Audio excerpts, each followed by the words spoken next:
안녕하세요. 사연에 빠지다의 DJ 민영입니다. 오늘 사연자는 드라마에서나 봤던 신기한 일이 본인에게도 일어났다는데요. 과연 어떤 사연인지 들어보겠습니다.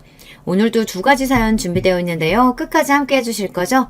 그럼 오늘의 사연 바로 시작해 볼게요. 구독과 좋아요 잊지 말고 꾹 눌러주세요. 안녕하세요. 저는 결혼한 지 20년을 훌쩍 넘긴 50대 아줌마예요. 저에게 최근 믿기지 않은 일이 벌어져서 사연까지 보내게 됐습니다. 저는 주제에도 맞지 않게 유난한 시댁으로 시집오는 바람에 결혼 생활 내내 고생을 좀 하기는 했어요. 제가 처음 시집 왔을 때부터 신기했던 게 저희 시댁은 철저히 목의 중심이라는 겁니다. 몇 년 전 돌아가셨지만 저희 시아버지는 평생 집안에서 기 한 번 못 펴고 사셨어요.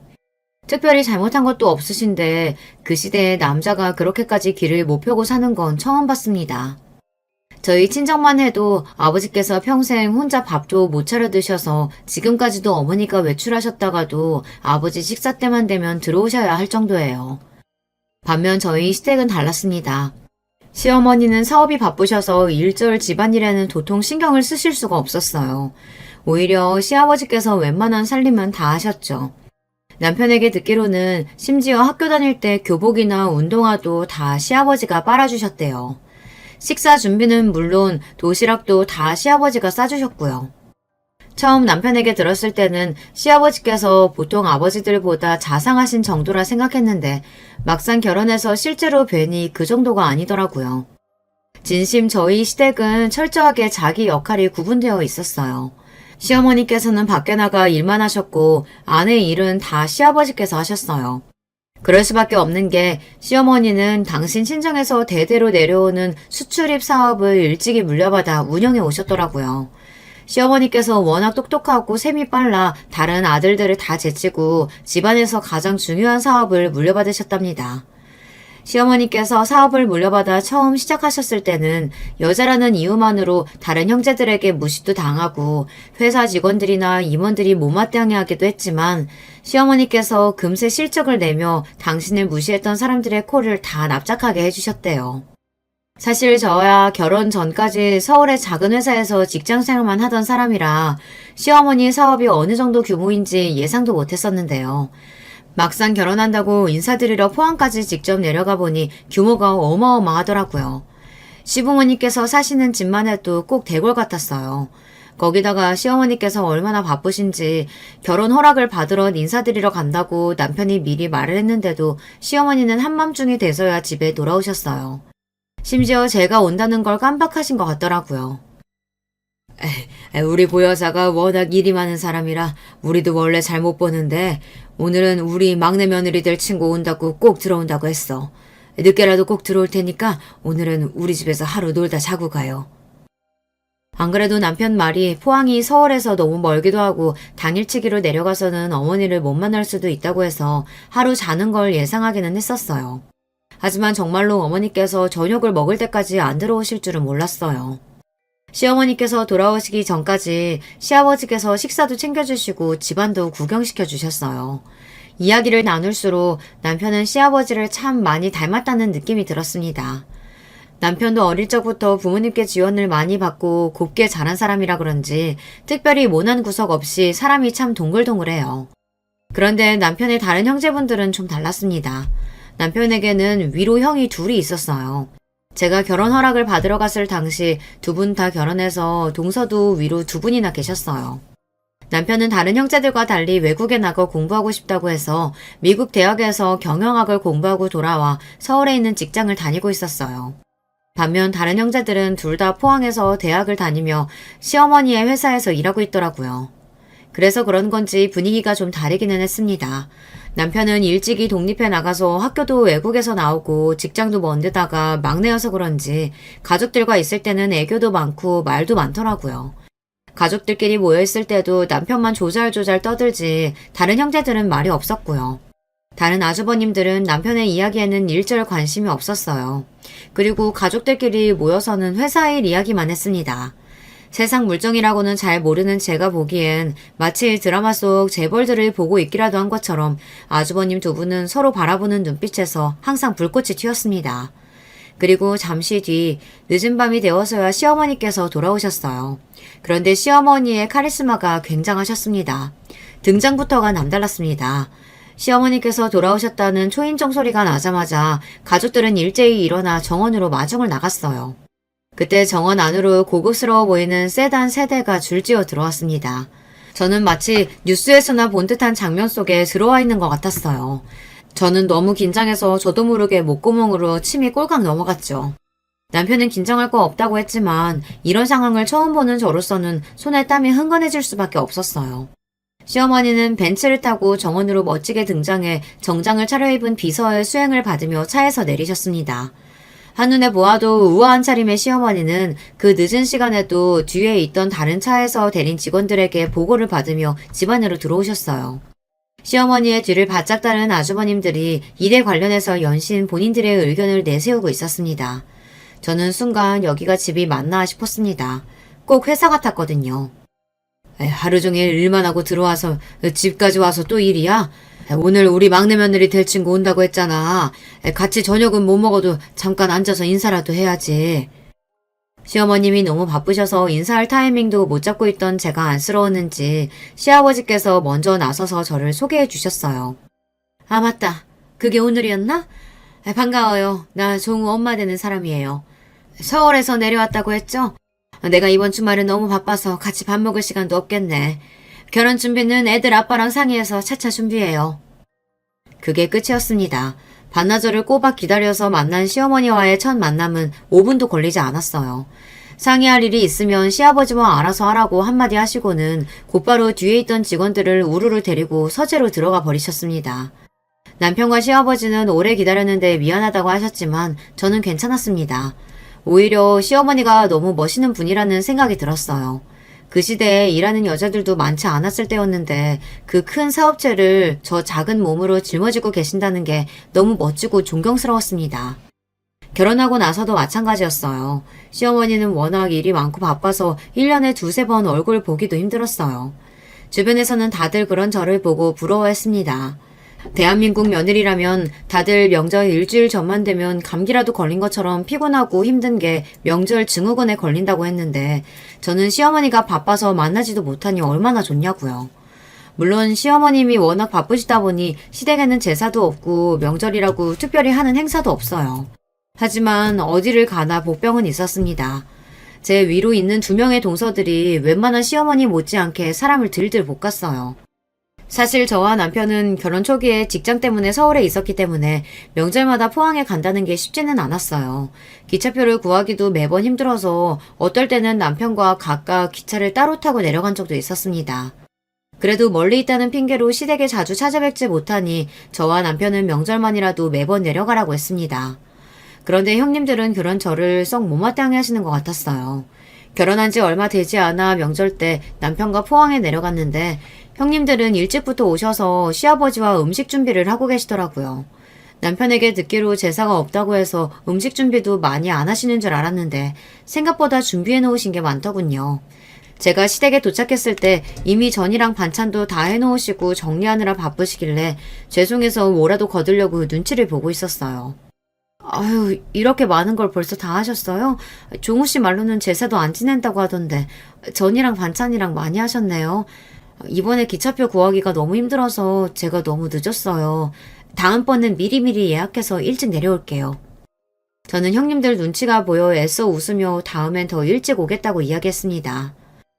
사방님이 자기 와이프 힘들까봐 일부러 기차표도 늦은 시간 예약하고 우리 하는 것도 없다고 하셨나 보네. 어머님이 다른 건 몰라도 명절 음식 좋아하셔서 매번 남들 제사 지내는 것처럼 똑같이 다 해. 그래 동서, 결혼하고 첫 명절이라 뭘 모르면 우리한테라도 연락해서 물어봤어야지. 사방님 말만 고지고대로 들으면 어떡해. 아유 허리야. 이번엔 동서 하나 더 생겨서 좀 덜 힘들까 했는데 이건 뭐 오히려 입만 늘어서 더 힘들었네. 죄송해요. 제가 형님들께라도 먼저 연락드렸어야 했는데 생각이 짧았어요. 형님들이 음식 준비하느라 허리가 끊어질 것 같다고 연신 이야기하시는데 민망해서 가만히 있을 수가 없더라고요. 누가 보면 손님인 줄 알겠어? 명절 전날 아침에 떡하니 오고.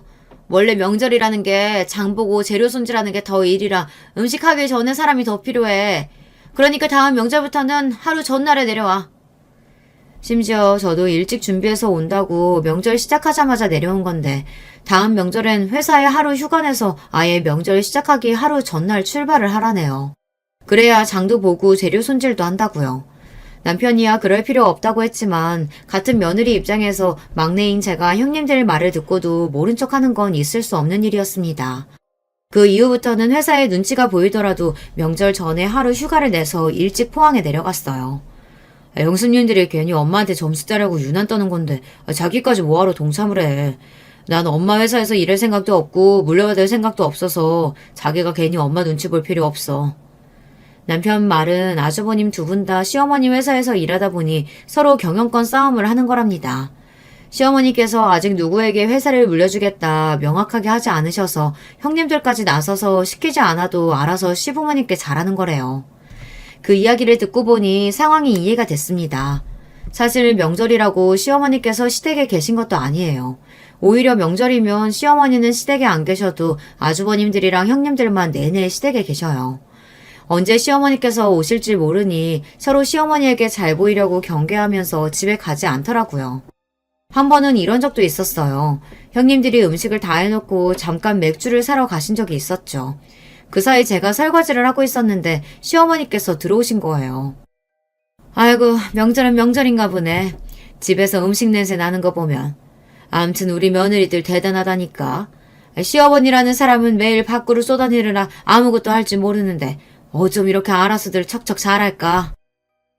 시어머니는 당신은 살면서 명절날 전 한 번 안 뒤져봐 봤다고 하시며 주방에 잔뜩 만들어둔 음식을 보고 눈이 휘둥그레지셨습니다.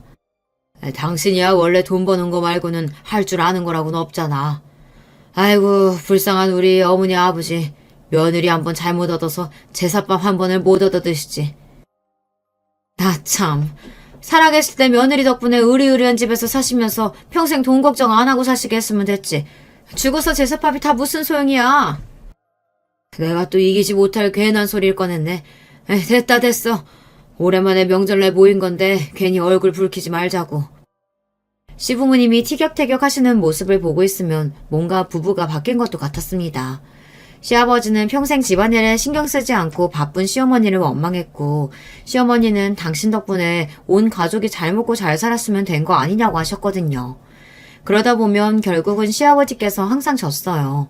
시어머니 덕분에 다들 돈 걱정 안 하고 산 건 맞는다고요. 어머니 식사 안 하셨죠? 금방 전이랑 잡채해뒀는데 바로 상 차려드릴게요. 저는 아무래도 서울에 살다 보니 시어머니를 자주 뵙지 못했어요. 그러다 보니 뵐 때마다 새롭고 어색했습니다. 뵐 때마다 항상 긴장돼서 매번 어려웠어요. 기름 냄새 맡으니까 배가 고프긴 하네. 어디 우리 막내 며느리 솜씨 좀 볼까? 형님들이 다 하시고 저야 옆에서 거들기만 했죠. 잠시만 계세요. 금방 차려드릴게요.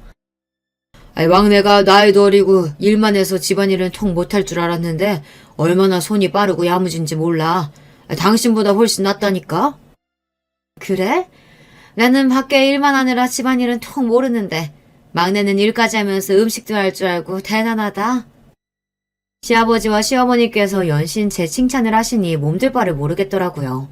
그런데 그때였어요. 마침 맥주를 사서 들어오신 형님들께서 시어머니를 보자마자 놀라서 후다닥 달려왔어요. 어머, 어머님 오셨어요? 오실 줄 알았으면 미리 상 차려주는 건데 잠깐 슈퍼 다녀오느라 잠깐 자리 비운 사이에 오셨네요. 동서, 갈비찜도 있는데 얼른 들이지 않고 뭐 했어? 전이랑 잡채는 한 번 더 데우지. 사람 참 일 안 해본 티가 여기서 나네. 큰형님은 들어오자마자 저를 한번 쏘아보시더니 혼자 호들갑을 떨며 제가 차려놓은 상을 하나하나 꼬투리 잡더니만 제대로 상도 안 차리고 뭐 했냐고 구박을 했어요. 형님 제가 할게요. 형님 음식하느라 너무 힘들어서 오자마자 맥주 한 잔 드시고 싶다고 하셨잖아요. 동서 아직 한낮인데 맥주는 무슨 맥주야. 그냥 계속 간을 봤더니 입이 짜서 이따가 먹으려고 사온 거지. 다들 음식하느라 고생했는데 맥주 한 잔씩 하면 어때? 상 차린 김에 다 같이 모여서 먹자. 우리 아들들은 뭐하나? 동서 뭐해? 얼른 가서 다들 오시라고 해야지. 젊은 사람이 왜 그렇게 굶떠? 형님들이 나타나서 순간 분위기가 이상해졌습니다. 그전까지는 시부모님도 음식하느라 고생했다고 애써 다독여 주셨는데 형님들은 시어머니가 무슨 말만 하면 서로 잘났다고 떠드느라 난리를 치더라고요. 그러다가 괜히 저에게 불똥이 튀었어요. 자꾸만 제 옆구리를 찌르면서 이래라 저래라 말이 많았습니다. 형님들은 마치 무슨 잘 보이기 대회에 나오기라도 한 사람들처럼 호들갑을 떨었습니다. 심지어 가족들이 모두 모여 식사하는 동안은 서로 헐뜯기 바빴어요. 어머님, 이 소갈비 좀 드셔보세요. 이게 어떤 소갈비냐면요. 어머님도 현대기업의 오전무 아시죠? 오전무 아들 결혼할 때 저희가 좀 잘 챙겨줬더니 이번 명절에 고맙다고 이 비싼 소갈비를 보낸 거 있죠? 이 사람이 이렇게 거래처 관리를 잘한다니까요. 오전무면 나도 잘 알지. 예전에 구멍가게 할 때부터 열심히 하던 친구잖아. 내가 바빠서 요즘 통 못 만나서 그렇지. 거기야 우리 회사의 중요한 거래처야. 내가 말 안 해도 큰애 네가 알아서 잘 챙겨. 그럼요 어머니. 제가 당연히 알아서 잘하고 있죠. 근데 거래처에서 이런 뇌물 막 받아도 돼? 안 그래도 형 거래처 사람들하고 회식도 너무 자주 하고 개인적인 행사에도 너무 자주 드다닌다고 직원들이 말들이 많던데. 하긴 옛날이나 서로 주고받는 게 미덕이었지. 요즘은 그러면 큰일 나요. 아유 근데 고기가 너무 질기다. 이거 국산도 아니고 호주산인가 봐요. 동서가 뭘 한다고 나서. 그리고 이거 내가 확인했는데 호주산 아니고 국산이거든. 그러니까요. 형님은 그 비싼 한우를 받으시면 어떡해요. 괜히 나중에 꼬투리라도 잡히면 어쩌려고. 저는 밥이 입으로 들어가는지 코로 들어가는지 모를 정도로 식사 자리가 불편했습니다. 그때였어요. 잠자코 아주버님들과 형님들의 대화를 들으시던 시어머니께서 자리에서 벌떡 일어나 식탁을 손바닥으로 내리치셨어요. 어허, 그만 안 해? 너희 둘 다 나이 들어서도 서로 못 잡아먹어서 안달이니 내가 너희 둘한테 마음 놓고 회사를 맡기겠어? 어이구, 한심해서 원. 결국은 시어머니께서 호통을 치고 나서야 아주버님과 형님들은 입을 딱 다물었어요. 열심히 서로 눈을 흘기고 있기는 했지만요. 당신이 몇 년째 애들 회사 데려다 놓고 연신 저울질만 하니까 그렇지. 그러니까 되도록 빨리 앞으로 회사 누구한테 맡길 건지 당신이 결정을 해줘. 당신이 회사 일에 대해서 뭘 한다고 나서 나도 다 고민하고 있거든. 그러니까 되도록 빨리 결정해주면 되잖아. 이러다가 형제들끼리 의만 더 상하겠어. 둘 중에 한 놈이라도 내 마음에 딱 드는 놈이 있어야 결정을 하지. 이건 뭐 둘 다 고만고만하니 결정할 수가 있어야지. 시어머니는 혀까지 끌끌 차시며 누구 하나 마음에 쏙 드는 사람이 없다고 하셨어요. 그 모습을 보고 나니 아주버님들과 형님들이 왜 그렇게 서로 경쟁하고 시어머니에게 잘 보이려고 하는지 조금은 이해가 되더군요. 어머니, 옛날에 형만한 아우 없다고 했어요. 그래도 제가 이 집안의 장남인데 당연히 저한테 주셔야죠. 회사 경영에 형 동생이 어딨어. 회사에 보탬이 되고 일 잘하는 사람이 물려받는 거지. 또 시작이었습니다. 조금 잠잠해질만 하면 금세 다시 불이 붙었어요. 이게 어디 형 앞에서 꼬박꼬박 대들어. 너처럼 감정적이고 너밖에 모르는 놈이 회사를 어떻게 경영한다 그러냐? 누가 누구더러 감성적이라고 하는지 모르겠네. 지금 여기서 제일 감성적인 건 형이거든? 이거 봐, 이거 봐. 이런 놈들한테 회사를 어떻게 맡겨? 아휴, 나이도 점점 먹는데 걱정이다, 걱정이야. 내가 이러다가 칠순까지 회사 경영에서 손을 못 대게 생겼어.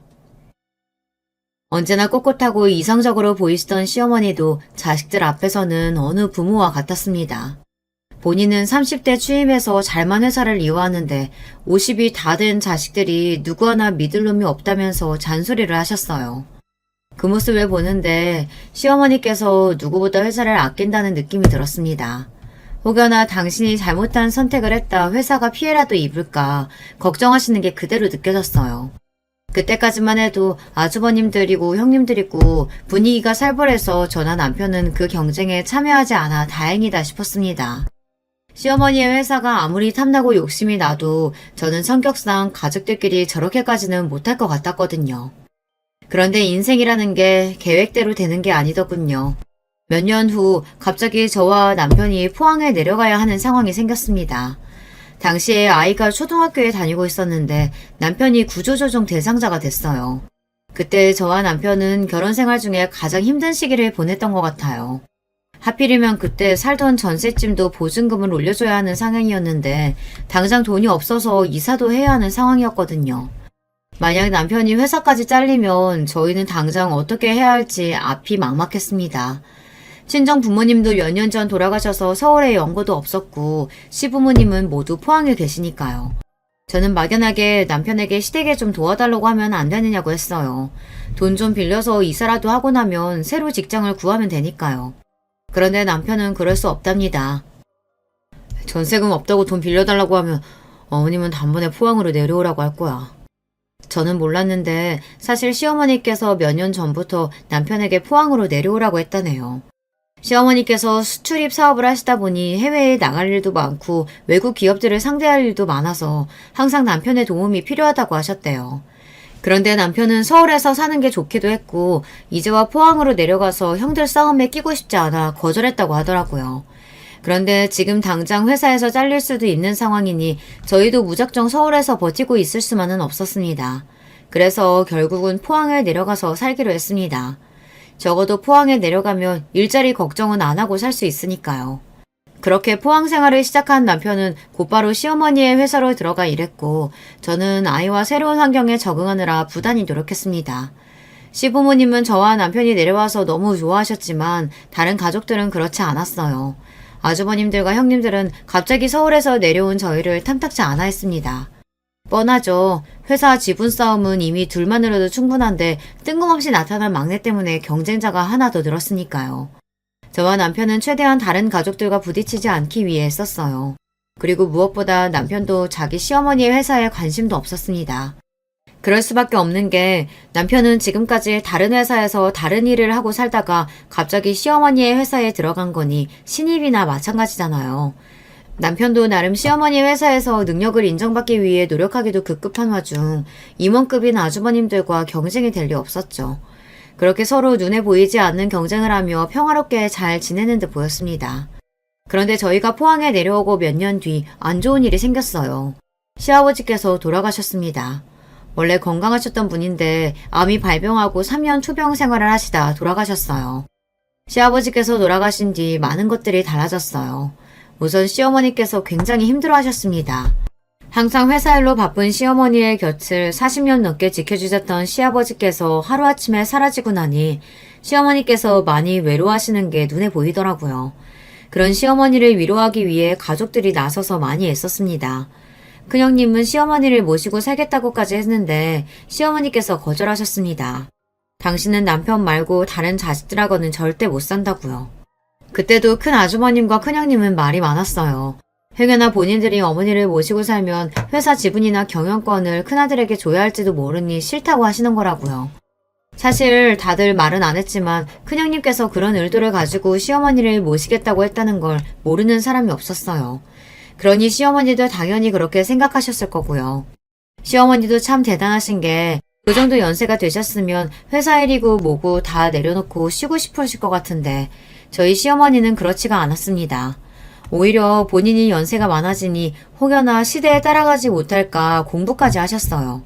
그러시면서 끝까지 지분이나 회사 경영에 대한 이야기를 하지 않으셨습니다. 그러다가 비슷한 이야기를 시어머니께서 먼저 꺼내신 게 바로 80번째 생신날이었어요. 시어머니 생신이라 오랜만에 가족이 다 모여 식사를 했는데 그 자리에서 처음으로 재산 상속 이야기를 꺼내셨습니다. 지금 시어머니께서 사시는 집과 공장이 있는 땅을 자식들에게 나눠주겠다고요. 놀란 아주버님들과 형님들은 시어머니께서 말을 꺼내자마자 혈안이 되었습니다. 또 시어머니 앞에서 티격태격 싸움을 했지만 결국 집과 공장은 큰 아주버님이 갖게 됐고 작은 아주버님은 시아버지 앞으로 되어 있는 땅을 상속받게 되었어요.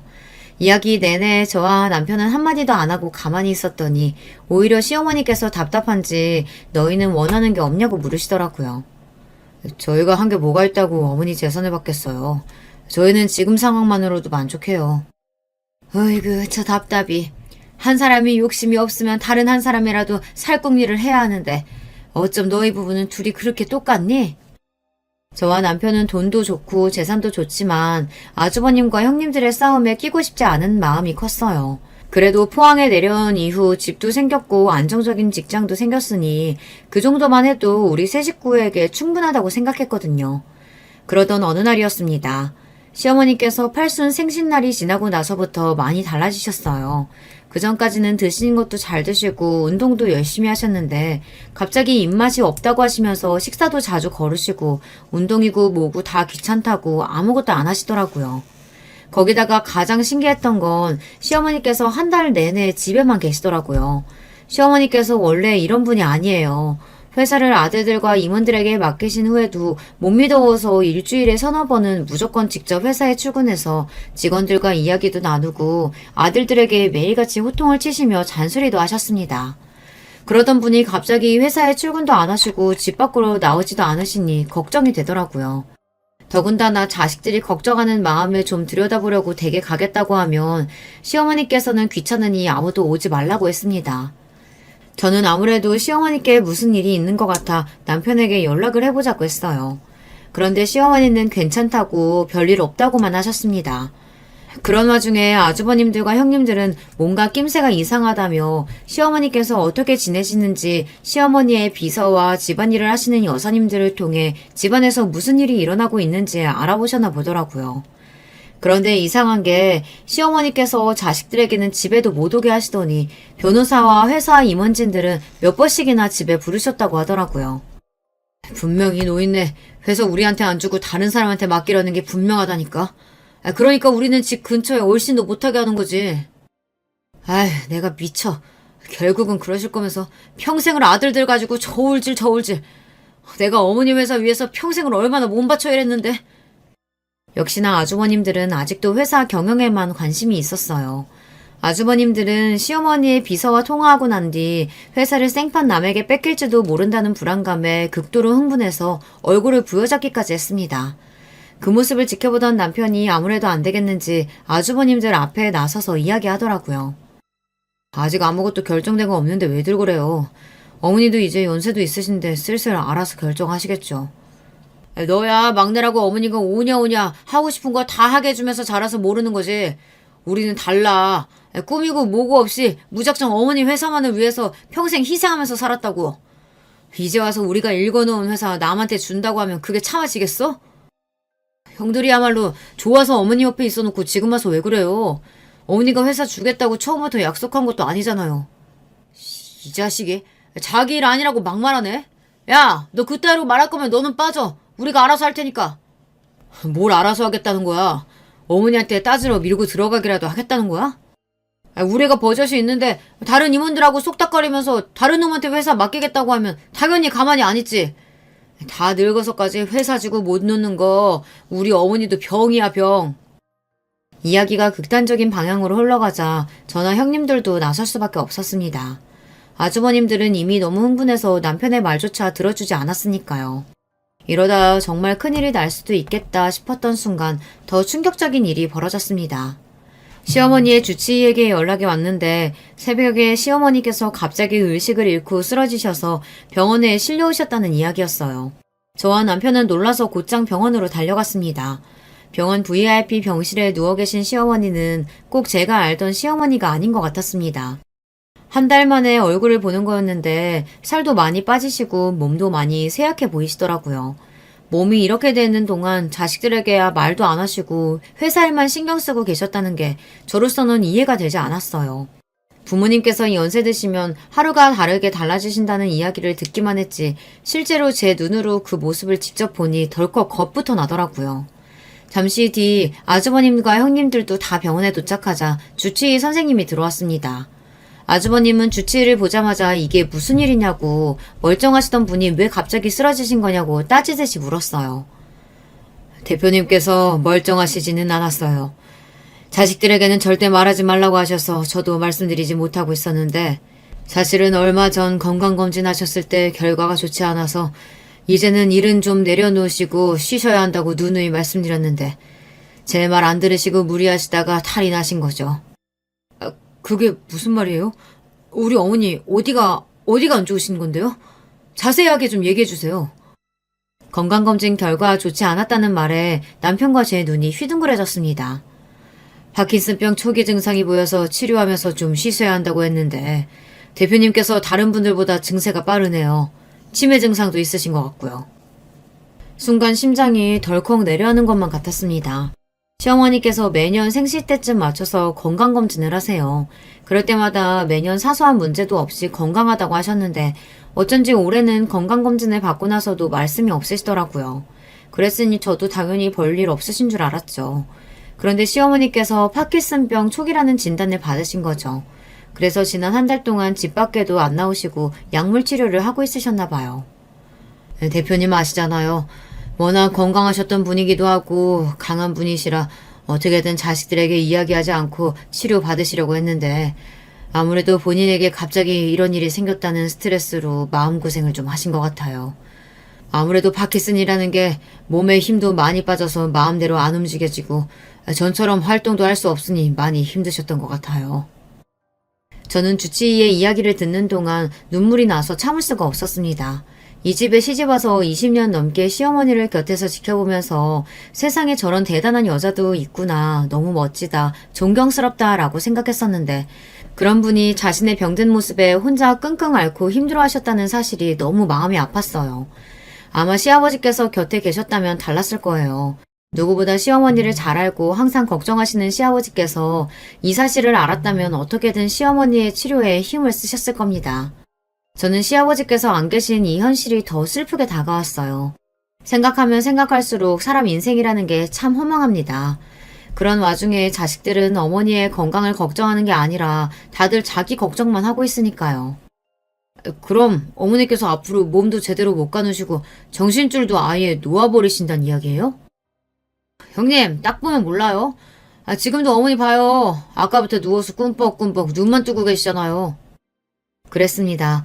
시어머니께서는 한참 전에 눈을 뜨고 일어나셨지만 저와 남편이 눈을 맞추고 이야기를 해도 가만히 멍하니 바라보시다 허공으로 눈을 돌리셨어요.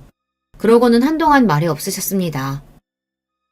저런 정신 가지고도 곧 죽어도 일하시겠다고 매일 변호사에 임원들만 불러내신 거구만. 자식들한테는 말도 안 하고. 둘째, 너 뭐해? 지금 당장 변호사한테 전화해서 이리로 오라고 해. 이래서 생신날 급하게 집이랑 공장 주신다고 한 거구나. 본인 아픈 거 알고 우리가 안 모시겠다고 할까봐. 아휴, 소름 돋는 양반. 어머머, 그랬네 그랬어. 지금까지 한 번도 당신 집 주시겠다는 말도 없으셨던 분이 갑자기 집을 팔아서 나눠준다고 하길래 무슨 일인가 했더니만 자식들한테 모시라고 하려고 하신 거구나? 아무튼 우리 어머니 대단하시다니까. 젊어서 같이 살자고 그렇게 이야기할 때는 들은 척도 안 하시더니만 본인 수중 못 쓰게 되니까 자식들 부려먹으려고 하신 거지 뭐. 50년 가까이 한 회사의 대표로서 항상 가장 높은 자리에 계셨던 시어머니께서도 늙고 병드니 어쩔 수 없더군요. 언제나 시어머니 말이라면 하늘의 별이라도 따올 것 같았던 자식들도 어머니께서 하루하루 쇠약해지며 정신이 오락가락 하시니 단번에 요양원 이야기부터 하더라고요. 80 넘을 때까지 자식들한테 큰 소리 치면서 사셨으면 건강하게 잘 사신 거야. 우리도 조금 있으면 환갑인데 모시긴 어떻게 모셔? 당연히 요양원으로 모셔야지. 그럼 여기 우리 어머니 성격 모르는 사람 있어? 그동안 우리 아버지니까 몇십 년 부부로 산 거지. 다른 사람은 누구도 우리 어머니 비유 못 맞춰. 저거 봐. 늙어서 정신 오락가락 하시면서도 고집 부리고 자기 마음대로 하려고 했잖아. 항상 서로 못 잡아먹어 안달이던 아주버님들이 이럴 때는 합이 척척 맞더군요. 다른 사람도 아니고 형들이 어떻게 단번에 어머니를 요양원에 보낸다고 말할 수가 있어? 형들 평생 어머니한테 회사 달라고 조르다가 결국은 어머니 집이랑 공장이랑 다 나눠 가졌잖아.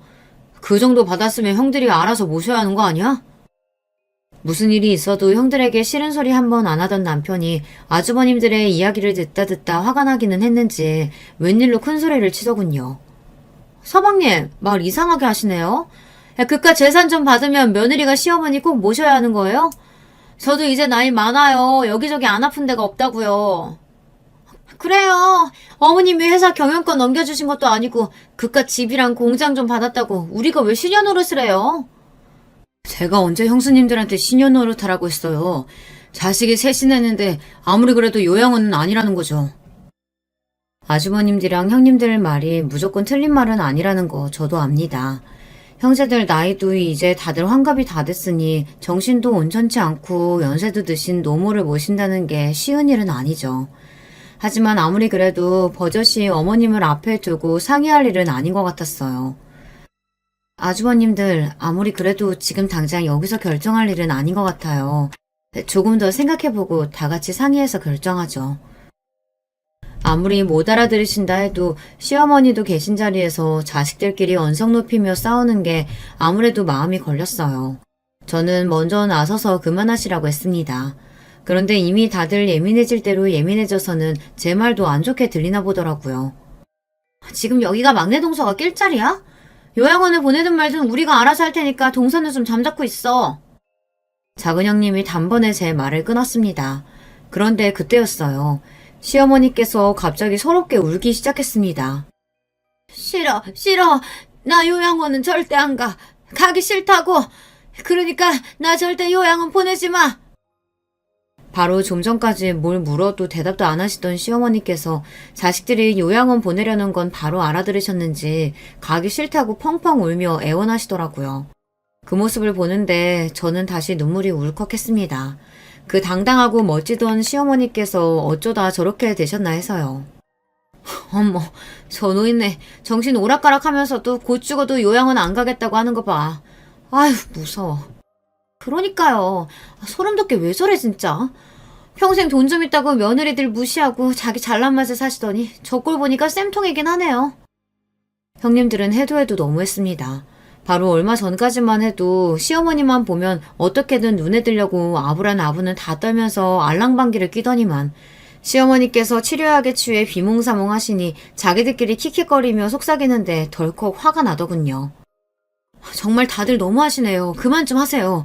형님들은 어머님이 불쌍하지도 않아요? 어머, 깜짝이야. 동서 왜 갑자기 소리를 지르고 그래? 그리고 어머님이 불쌍하긴 뭐가 불쌍해. 이제 살 만큼 사신 데다가 어차피 정신도 온전치 않은데. 맞아요. 그리고 어머님도 다 늙어서 괜히 자식들이랑 살며 그 눈치 받고 구박받느니 편하게 요양원에 가시는 게 더 나으실 수 있을 거예요. 사람의 바닥을 본다는 게 바로 이런 걸 보고 이야기하는 것 같아요.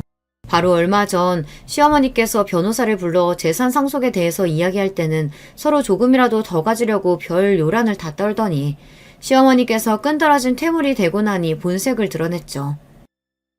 요양원 이야기 좀 제발 그만하세요. 어머님께서 정신없는 와중에도 저렇게 싫다고 하시잖아요. 그냥 저희가 알아서 모실 테니까 형님들은 신경 쓰지 마세요. 저도 그 순간 왜 그런 말이 튀어나왔는 줄은 모르겠지만 진심이었습니다. 시어머니께서 절대 이런 취급을 받을 분이 아닌데 이런 말도 안 되는 소리를 듣고 계신다는 게 너무 화가 났어요. 동서, 너무 웃긴다. 시어머니 정신도 없으신데 갑자기 왜 착한 척이야? 그래놓고 본인이 어머니 모실 테니 어머님이 우리한테 준 재산 다시 다 토해내라고 하는 건 아니지? 그러게. 집불도 없으면서 어머님이 우리한테 재산 다 넘길 때는 자존심 세우면서 필요 없다고 하더니만 지금 와서 뺏으려는 거면 너무 어이없지.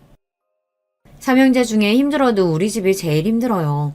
아주머님들이야 평생 어머니 회사에서 일하시며 임원급으로 사셨지만 저희 남편은 서울에서도 박봉으로 일하다가 그마저도 다 날리고 포항에 내려왔으니 시작 전부터가 달랐죠. 안 그래도 포항에 처음 내려왔을 때 시어머니께서 집을 사주신다고 했었어요. 그런데 남편이 거절했어요. 시어머니께서 항상 당신 회사에 들어와 일하라고 했는데도 남편은 거절하고 본인이 하고 싶다는 공부하겠다고 몇 년씩 미국에 가 있기도 했잖아요. 직장도 자기 마음대로 서울에 다녔으니까요. 어머니의 말을 거역하고 마음대로 살았는데도 결국은 실패했다는 자존심에 남편은 포항에 와서도 시어머니의 도움을 일절 받지 않았어요. 그러다 보니 시어머니께서 최근 재산 상속에 대해 이야기하실 때도 남편은 형들처럼 싸우고 싶지 않아 뒷짐지고 있었죠. 됐어요. 그깟 재산 저희는 처음부터 관심도 없었어요. 형님들이나 다 가지세요. 저도 제가 이렇게 욱하는 성격인 줄은 몰랐습니다. 남편도 그날 제 행동에 놀랐대요. 여보, 너무 고마워. 내가 하고 싶어도 당신한테 염치가 없어서 못했던 말이었는데 당신이 먼저 해줘서 너무 고마웠어. 고맙긴 뭘. 그래도 포항 내려와서 우리도 어머님 아버님 도움 많이 받으면서 살았잖아. 이제라도 어머니께 보답할 수 있어서 다행이지 뭐. 며칠 후 태어난 시어머니를 모시고 우리 집으로 왔습니다. 시어머니 오시기 전에 미리 주치의 선생님께 물어서 시어머니 방도 새로 꾸며드렸어요. 지금이야 걷고 움직이시는데 많이 불편하진 않지만 앞으로 휠체어를 타게 되실 수도 있다고 해서 동선을 최대한 편하게 꾸몄습니다. 그래도 병원에서 치료받은 게 효과가 있었는지 시어머니 얼굴은 훨씬 많이 좋아지셨더라고요. 그런데 시어머니께서 우리 집에 오신 바로 다음날 말도 안 되는 일이 벌어졌습니다. 그날 아침부터 시어머니께서 너무 답답하다고 산책 가자고 하셔서 아침밥을 차리다 말고 시어머니를 모시고 집으로 나왔어요. 슬슬 걸어 공원까지 다녀오려고 했는데 뭔가 이상한 느낌이 들어서 몸을 돌렸습니다. 그런데 그때 말도 안 되는 광경을 보고야 말았어요. 제 뒤로 벤츠 세단들이 줄지어서 저와 시어머니의 주변을 도열하고 있었습니다. 어머, 이게 다 무슨 일이야? 그 순간 더 까무러질 뻔했던 게 시어머니께서 제 손을 지그시 잡아주셨습니다. 막내야, 고맙다. 내가 우리 영감 죽고 앞으로 평생 외롭게 혼자 늙어 죽겠구나 했는데 네가 날 살렸어. 시어머니께서 너무도 꼿꼿하게 허리를 펴시고 눈물이 그렁그렁한 눈으로 저를 바라보시며 고맙다고 안아주셨어요. 저는 이게 다 어떻게 된 일인가 싶어 어리둥절해 있었는데 잠시 후 저와 시어머니의 뒤를 따르던 벤츠에서 익숙한 얼굴의 사람들이 차를 세우고 내렸어요. 차에서 내린 사람들은 바로 시어머니의 비서와 변호사였습니다. 대표님께서 갖고 계신 회사 지분의 50%를 막내 며느님에게 양도하시기로 하셨습니다. 저는 순간 어원이 벙벙해서 말문이 턱하니 막혀버리고 말았어요. 그리고 그 와중에 어머님께서 허리도 펴시고 말도 또박또박 하시는 게 신기했습니다. 어머님, 몸은 괜찮으신 거예요? 으이그 답답아. 이 와중에 내 몸이 문제야? 나는 이제 다 늙었는데 언제 죽어도 안 이상하지. 시어머니는 오히려 그런 제가 답답하다는 듯 미소를 지으시며 다시 저를 안아주셨습니다. 이 일이 다 어떻게 된 거냐면요. 시어머니께서 최근 검진에서 파킨슨병 초기 진단을 받으신 건 맞다네요. 하지만 바로 치료를 시작하신 덕분에 증세가 많이 호전돼서 앞으로도 계속 치료만 받으면 될 거래요. 그리고 치매 증상이 있다는 이야기는 거짓말이었습니다. 몇 개월 전 시어머니 생신 때 시어머니께서 갑자기 재산 상속 이야기를 꺼내신 게 사실은 아주버님 두 분이 나눈 대화를 우연히 알게 되셨대요. 두 분이 술을 드시면서 어머니에게 회사 대표직은 아니더라도 주식 양도만이라도 받을 수 있게 잘 구슬려 보자고 했나 보더라고요. 그러면서 주식만 받으면 지금처럼 노예로 살지 않아도 된다고, 그때는 어머니에게 벗어나 자유롭게 살겠다고 했대요. 그 이야기를 듣게 된 시어머니는 아들들에게 실망하신 것 같아요. 그동안 회사를 물려받으려고 당신한테 잘한 거야 진작 알고 있었지만 부모에 대한 마음이 정말 재산 말고는 관심이 없는 건가 싶어서 많이 외로우셨대요. 그래서 주치의에게 부탁해 치매 이야기를 하게 된 겁니다. 과연 다 잊어버리고 잃게 된 어미에게 자식들은 어떻게 반응할지 궁금해서요. 그리고 그중 가장 자신을 위하는 자식에게 회사 지분을 주기로 마음먹었다고 하시더라고요. 그렇게 저에게 생각지도 못한 선물이 생겼습니다. 사실 저는 회사 일에 대해 전혀 모르다 보니 지분이 뭔지 50%가 얼마나 큰 숫자인지도 몰라요. 그래서 시어머니에게 필요 없다고 했습니다. 하지만 시어머니는 그럴 수 없다고 했어요. 이제 내가 언제 죽어도 이상할 게 없는 나이인데 내가 지분 정리도 안 하고 갑자기 죽어봐라. 저 못된 년놈들이 가만히 있겠어? 제일 현명하고 착한 네가 제일 많은 지분 가지고 있어야 우리 회사 지금처럼 지킬 수 있는 거지. 네 남편이랑 잘 상의해서 내 회사 잘 좀 지켜줘. 시어머니의 간절한 눈빛에 저는 더 이상 거절할 수가 없었습니다. 덕분에 50이 넘은 나이에 저는 요즘 회사에 매일 출근해서 시어머니와 임원분들에게 회사 일을 배우고 있어요. 남편도 많이 도와주고 있고요. 물론 갑작스러운 상황에 당황한 건 저보다 아주버님과 형님들이었어요. 한동안 난리가 났었어요. 아주머님들은 시어머니에게 쫓아가 자식들을 가지고 어떻게 이런 사기를 칠 수 있냐, 그렇게 난리를 쳤고, 형님들은 매일같이 저를 찾아와 행패를 부리며 당장 시어머니에게 지분을 받지 않겠다고 하라고 했어요. 하지만 저는 들은 척도 하지 않았습니다. 물론 형님들이 와서 소리를 지를 때마다 가슴이 쫄리기는 했지만 애써 당당하게 있었어요. 이제 저는 예전에 순진했던 막내 동서가 아니라 어머니께서 평생을 바쳐 일궈낸 회사의 최대 지분자니까요. 그리고 가장 중요한 건 세상에서 가장 든든한 시어머니께서 제 뒤에 계시다는 겁니다. 끝까지 난리를 칠 것 같던 아주버님들과 형님들도 이제는 현실을 받아들이기로 했는지 시어머니에게 남은 지분 50%를 어떻게든 받아내기 위해 혈안이 되어 있어요. 다시 보기 꼴사 나올 정도로 아부를 해요. 저에게도 마찬가지고요. 동서, 우리가 벌써 가족으로 산 지도 20년이 넘은 거 알지? 어머니께서 동서 제일 이뻐하시니까 우리 얘기 좀 잘해줘. 어차피 우리가 다 나눠 가져도 동서보다 지분 약하잖아. 그러게. 우리가 아무리 바랄게도 어차피 동서는 못 이기는데 너그럽게 어머님한테 좋게 이야기 좀 해줘. 참, 동서 회 좋아하지? 우리 오랜만에 나가서 회 먹을까? 내가 살게. 부담스러워 죽겠습니다. 하지만 매일 기호반장하고 재수없던 형님들이 제 앞에서 어쩔 줄 몰라 머리를 조아리는 모습이 마냥 싫지만은 않아요. 당분간은 좀 즐겨보려고 합니다.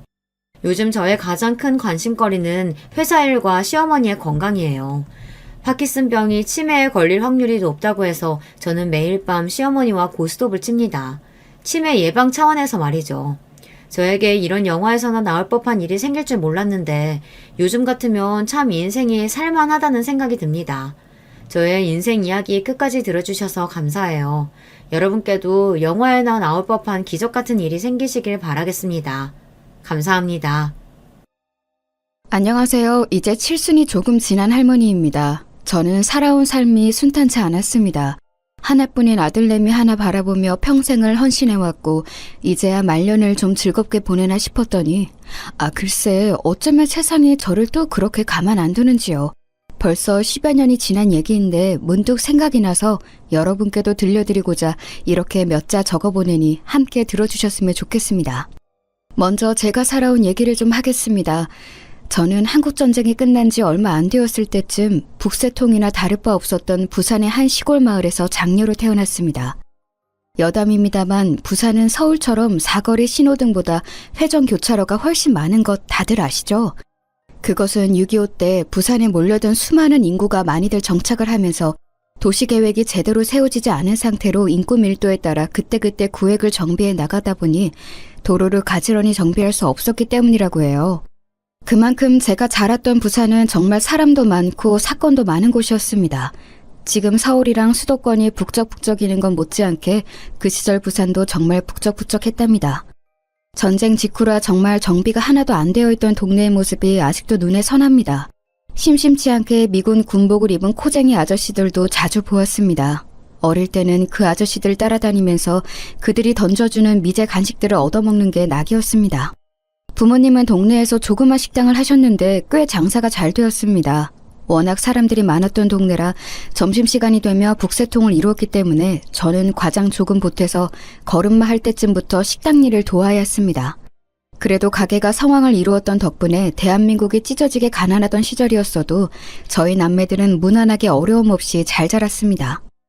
이렇게 남은 인생도 다 순탄하고 무난했으면 좋으련만 성인이 되면서부터 제 삶은 하나둘 어려움이 생기기 시작했습니다. 아버지가 갑자기 쓰러지시면서 어머니가 아버지 병수발에 대부분의 시간을 쏟게 되었고 어릴 적 어깨너머로만 배웠던 식당 일을 장녀인 제가 온전히 봐야 했습니다. 졸지에 가족의 생계를 책임져야 하는 가장이 된 것이지요.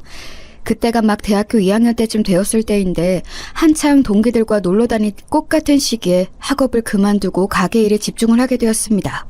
엄마가 가끔 도와주시긴 했지만 사실상 온전히 제가 식당을 물려받아 운영해야 했습니다. 그렇게 동생들도 다 공부시키고 대학도 보내고 장가도 보냈으니 장녀와 가장으로서의 역할을 충분히 다했다고 봅니다. 장사라고는 해본 적 없지만 그래도 엄마 아빠 밑에서 배워온 솜씨와 어렸을 적부터 단골인 손님들의 도움으로 식당 일은 금방 적응을 했습니다.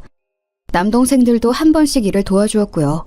하지만 꽃다운 나이에 생계에만 몰두해야 하는 제 상황이 서글프기만 했습니다. 그렇게 일찌감치 부모님의 식당을 물려받아 20대 대부분의 시간을 보내고 있을 무렵 제 또래보다는 비교적 늦게 선자리가 들어왔습니다. 상대방은 건넌 마을에 있는 초등학교의 교사였는데 건실하고 착한 청년이었습니다.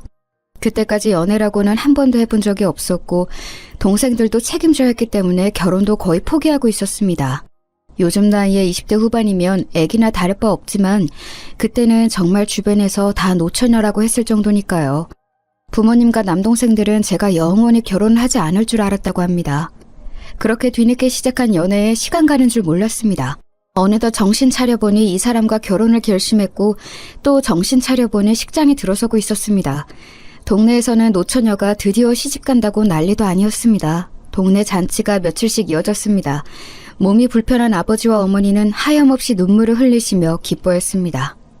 그리고 얼마간 시간이 흘러 제 인생에서 떼놓고 절대로 말할 수 없는 귀한 존재, 세상 하나밖에 없는 보물 같은 제 아들까지 태어나게 되었죠. 20대 내내 장사만 해서 별로 삶의 낭만 같은 게 없었는데 이렇게 결혼도 하고 아들도 낳게 되니 더할 나위 없이 행복했습니다. 이대로만 무난하게 아들 잘 키워서 장가 보내면 더 소원이 없겠다 싶었습니다.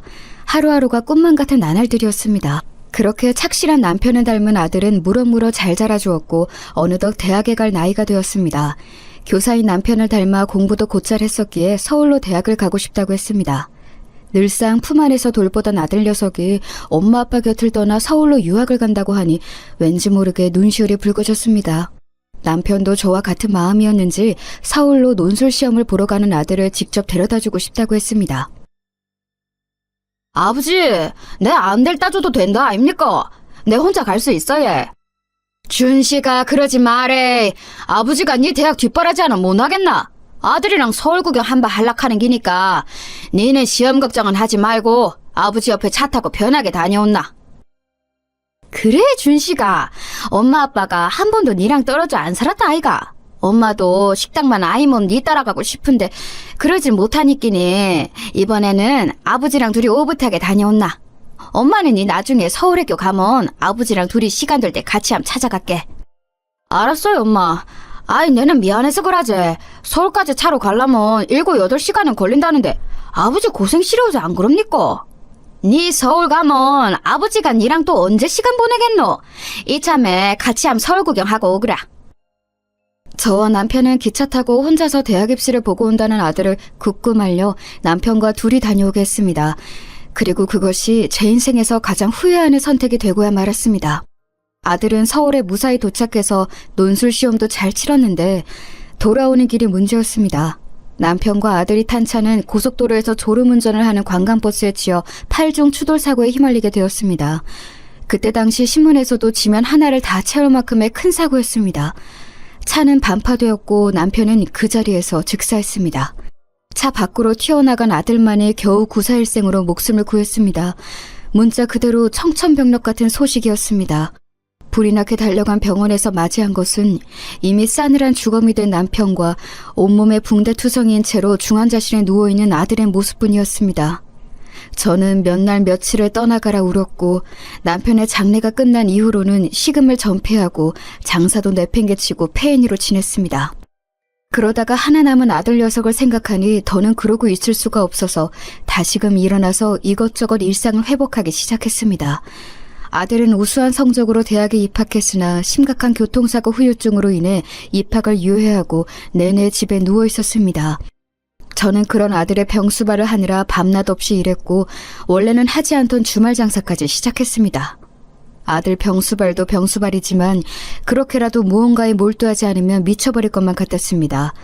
얼마 전까지만 해도 눈앞에 있던 소중한 남편이 떠나고 아픈 아들만이 겨우 돌아와 있었으니까요. 아들의 재활 과정은 정말 처참했습니다. 처음 중환자실에 실려왔을 때는 어쩌면 목숨만 붙어있고 식물인간으로 평생을 살지도 모른다는 청천벽력 같은 소리를 들었습니다.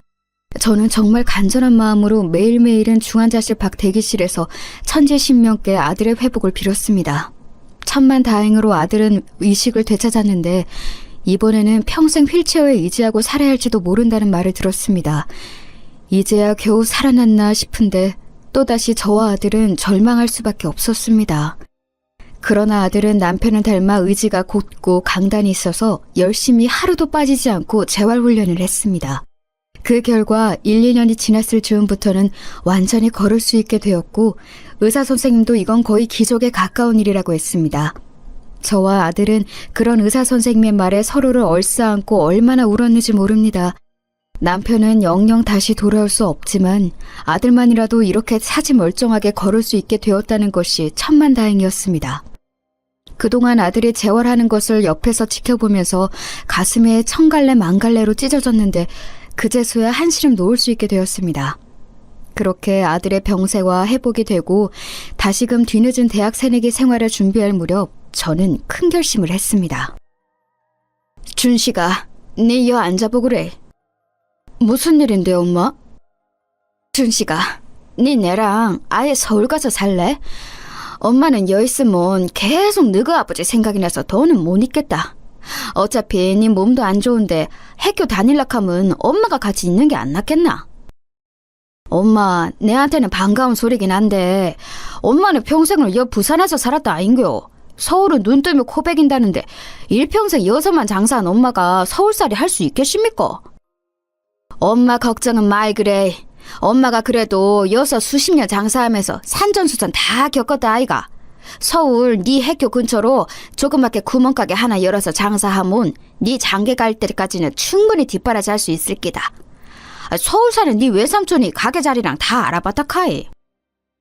아이고 장계는 무슨 장계요. 내는 엄마 마음만 번하면 어쩌든지 상관없으니까. 그러면 그라입시다.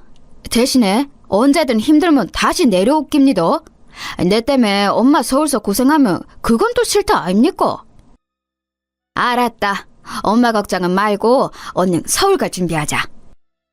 저는 그렇게 평생을 터잡고 살아왔던 부산을 떠나 아들과 함께 서울로 이사하였습니다. 남편의 잔상을 지우고 아직 몸이 완전히 성치 않은 아들을 곁에서 돌보기 위해 결단을 내린 것입니다. 서울에서 조그맣게 부동산을 하던 남동생의 도움을 받아 아들 학교 근처로 가게를 얻었는데 제법 장사가 잘 되었습니다. 조그만 주택을 식당으로 개조한 곳을 헐값에 매입해서 수리하고 나니 제법 그럴싸했는데 그런 감성이 주변 학생들과 주민들에게 잘 맞아떨어졌나 봅니다. 그렇게 아들은 저의 지원 아래 대학을 무사히 마치고 좋은 곳에 취직도 하였습니다. 얼마 지나지 않아서는 색시될 사람도 데리고 와서 결혼을 하겠다고 하는데 감회가 새로웠습니다. 남편 그렇게 떠나보내고 혼자서 아들 뒷바라지하면서 정말 쉽지 않은 나날들이었는데 그 아들이 이제 다 커서 장가를 간다고 하니 눈물이 멈추지가 않았습니다. 아들의 결혼식 날 남편의 빈자리를 대신해 남동생이 혼주석에 같이 앉았는데 하염없이 눈물 흘리는 저를 위로하며 이렇게 말했습니다. 누나, 인자는 누나 할 일 다 했다. 준식이도 장가 보내고 했으니까 인자는 누나 인생 즐기면서 살아야 안 되겠나? 누나는 그래도 된다. 아이고, 내는 이제 이 생에서 할 일 다 했다. 즐기고 말고 할 게 어딨노? 준식이 저렇게 다 컸는데 이제는 진짜 죽어도 여한이 없다. 너 그 소리가 죽기는 누가 죽는다 카노? 꼭 벽에 똥 칠할 때까지 살그래. 인자는 재혼도 좀 하고 알았나? 일마가 남사스럽게 또 그 소리가. 인자 막 준식이 장가 보냈다. 택도 없는 소리 하지 말해. 남동생은 늘 혼자 지내는 저를 안타깝게 여겨 사별 이후에 계속해서 새로운 결혼 생활을 할 것을 제안해 왔었습니다. 싫다는데도 몇 번을 선자리를 마련하고 가게에 자기가 아는 형님들을 데리고 오기도 했습니다. 하지만 저는 남편의 잔상이 지워지지도 않았고 아들 뒷바라지 하느라 그럴 여력이 없었기에 남동생의 저런 말과 행동에 늘 펄쩍 뛰며 거절했었습니다. 그런데 아들이 이렇게 무사히 장가를 가서 가정을 이루는 것을 보니 이제는 제 삶의 여유를 좀 선물해도 좋겠다는 생각이 들었습니다. 그래서 아들을 무사히 장가 보내고 난 뒤에 쉬는 날에는 이런저런 모임을 나가기 시작했습니다. 그러다가 한 등산 동호회에 들어가게 되었는데 주말마다 좋은 풍경들을 보러 다니니 즐겁기가 그지없었습니다. 악착같이 살아온 지난 세월에 대해 보상을 받는다는 생각이 들었습니다. 먼저 간 남편과 이 풍경들을 함께 볼 수 있었다면 얼마나 좋을까 하는 생각도 많이 들었습니다. 그렇게 몇 개월 동호회 생활을 즐기고 있을 무렵 어느새 제 옆에 한 사람이 서 있게 되었습니다. 오랫동안 직장 생활을 하다가 퇴직한 지 몇 년이 지난 아저씨였는데 저처럼 부인과 사별한 지 꽤 오래되었다고 했습니다. 처음에는 그다지 남자로 느껴지지는 않았지만 저와 같은 아픔을 가지고 있고 또 재혼하지 않고 혼자서 자식을 지극정성으로 키워온 것이 서로의 공감대를 일으키기에 충분했습니다. 그렇게 처음에는 동호회 사람들끼리 다 같이 모이는 자리에서만 만나다가 어느덧 저희 둘만 따로 시간을 보내는 날들이 잦아졌고 그렇게 저는 아주 늦은 나이에 연애란 걸 다시 하게 되었습니다. 연애라는 표현조차 너무나 민망할 정도로 늦은 나이에 찾아온 이 복잡 미묘한 감정은 저를 무척 설레게 했습니다. 이런 표현 적절할지 모르겠습니다만 늦게 배운 도둑질에 밤새는 줄 모른다고 저와 새로운 남자친구와의 연애는 정말 꿈만 같았습니다. 그동안 자식 뒷바라지 하느라고 제 인생은 거의 즐기지 못하고 살아왔는데 연애를 시작하고 나니 꼭 10대 소녀가 된 것만 같았습니다. 쉴 새 없이 연락하고 틈만 나면 맛있는 것을 먹으러 놀러 다녔고 주말이면 산이며 강이며 끊임없이 여행을 다녔습니다. 처음에는 먼저 간 전 남편을 생각하면 죄스러운 감정이 들기도 했습니다. 내게는 첫사랑이자 유일한 사랑이었던 사람인데 아무리 세상을 떠났다 해도 그 사람을 두고 새로운 사람을 만나는 게 무언가 큰 죄를 지는 느낌이 들었거든요. 하지만 그럴 때마다 이 사람이 저를 다독여 주었습니다. 자신도 마찬가지라고, 먼저 떠난 전초에 대한 미안한 마음은 저와 똑같다고 하면서요. 그래서 서로에게 끌리는 이 감정을 더 이상 외면하지 않기로 결심하고 본격적으로 연애를 시작했습니다. 동호회 사람들은 물론 주변의 모든 사람들과 아들 내외까지 저희 관계를 응원해 주었습니다. 아들에게 가장 미안한 마음이 컸는데 아들은 오히려 엄마가 새로운 행복을 찾았다며 저희 연애를 두 팔별로 환영해 주었습니다. 그렇게 1년여의 연애 기간이 흘렀을 때쯤 단풍이 피는 멋들어진 풍경이 펼쳐진 어느 산 정상에서 이 사람이 저를 앉혀놓고 진지하게 이야기했습니다. 미자 씨, 우리 결혼할래요? 엄마야, 난삽시럽고로 이 나이 먹고 결혼은 무슨 결혼인겨. 그러고 이렇게 멋대가리 없이 프로포즈하는 남자가 어딨냐고요, 참말로. 나 진심이에요. 미자 씨, 우리 살아왔던 지난날 순탄치 않았잖아요. 이제 남은 인생 부부로서 서로 좋은 것만 보고 좋은 생각만 하면서 즐겁게 보내요. 나 미자 씨랑 부부의 연을 맺고 싶어요. 그렇게 산 정상 위에서 끝없이 펼쳐진 아름다운 광경을 바라보면서 담백하게 받은 프로포즈에 저는 못 이기는 척 승낙을 하게 되었습니다. 사실 이 나이에 결혼을 다시 하고 말고가 그렇게 중요한가 싶었습니다마는 내 옆에도 이제 든든한 남편이 여생을 함께한다는 사실이 좋았습니다. 동반자라는 말이 있잖아요. 그 동반자가 말년에 생긴다는 것이 참 감사했습니다. 새 남편은 제가 프로포즈를 수락하자마자 마치 미리 준비해 놓았던 것처럼 결혼을 빠르게 진행했습니다. 마치 미리 모든 걸 다 정해놓고 저에게 확인만 받은 느낌이었습니다. 저는 그런 그 사람의 추진력이 좋았고 남사스럽지만 이 나이 먹고 신혼생활을 한다는 설레임에 물 흐르듯 그 사람의 리드에 이끌려갔습니다. 어느덧 대망의 결혼식 날이 다가왔고 화려하게 치러진 결혼식에 저는 더할 나위 없는 행복한 신부였습니다. 엄마, 이제 새아버지랑 아무 걱정 없이 행복하게 사이소. 나는 엄마 행복한 거 보니까 더 바랄 게 없어, 얘. 고맙다, 우리 아들. 참말로 고마워. 너그 아버지도 괜찮다 하시겠지? 뭐요? 우리 아버지 성격 안다 아닙니까? 분명히 엄마 행복을 누구보다도 기뻐하고 계실니까예. 고맙다. 고마워, 우리 아들. 아들의 격렬한 응원 속에 그렇게 결혼식을 무사히 마무리하고 새로운 결혼 생활을 시작했습니다. 신혼여행을 다녀온 뒤로는 남편도 본격적으로 제 식당 일을 돕기 시작했습니다. 저와 일하시는 이모 둘이서만 일을 보다가 든든한 사내가 일을 도와주니 장사가 한결 순조로웠습니다. 남편은 특유의 친화력으로 제 오랜 단골 손님과도 금방 친해졌고 얼마 지나지 않아서 동네 상인들 한 명 한 명 모르는 사람들이 없을 정도로 신뢰를 얻고 있었습니다.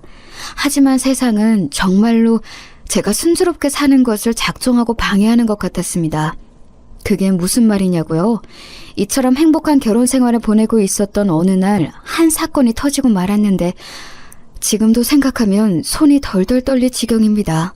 그 내용은 다음과 같습니다.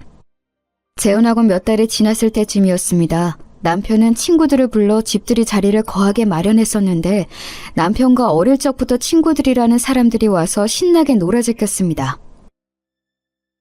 상식이 이 자식이 말년에 무슨 복을 이렇게 받아가지고 이런 미인을 부인으로 얻나? 이 자식 냄새나는 호래비로 늙어가고 있었는데 재수씨가 은인입니다, 은인. 재수씨 이리 와서 한잔해요, 얼른. 그래요. 이 자식 재수씨 만나기 전에 얼마나 궁상맞게 살았는지 모르죠? 하나뿐인 딸내미도 제발 좀 씻고 다니라고 그렇게 구박을 했지 뭡니까? 그랬는데 이 자식이 어느새부터 단정하게 입고 머리도 만지고 하더니 얼마 안 지나서 결혼을 한다지 뭡니까? 나 참. 그만두래 임마. 그래, 내가 복 하나는 제대로 받았지. 우리 미자씨 같은 여자 어디 가서 만나겠냐? 자, 다들 오늘 와줘서 고맙다. 다들 건배! 건배! 재수씨 영원히 행복하세요. 화기애애한 분위기 속에서 저희 두 사람을 축복해주는 말들까지 오고 가니 참 이 결혼을 잘했다는 생각이 들었습니다. 딱 그때까지는요. 그렇게 북적했던 술자리가 점점 가라앉을 무렵 저는 슬금슬금 뒷정리를 하다가 재활용 쓰레기들을 버리러 잠시 집 밖에 나갔다가 휴대폰을 두고 와서 잠시 집으로 향했습니다. 그런데 미처 다 닫히지 않은 빼꼼히 열린 현관문 소리로 남편과 친구들이 나누는 대화들이 새어나왔습니다. 야, 그래서 언제 할 거냐? 뭘 임마.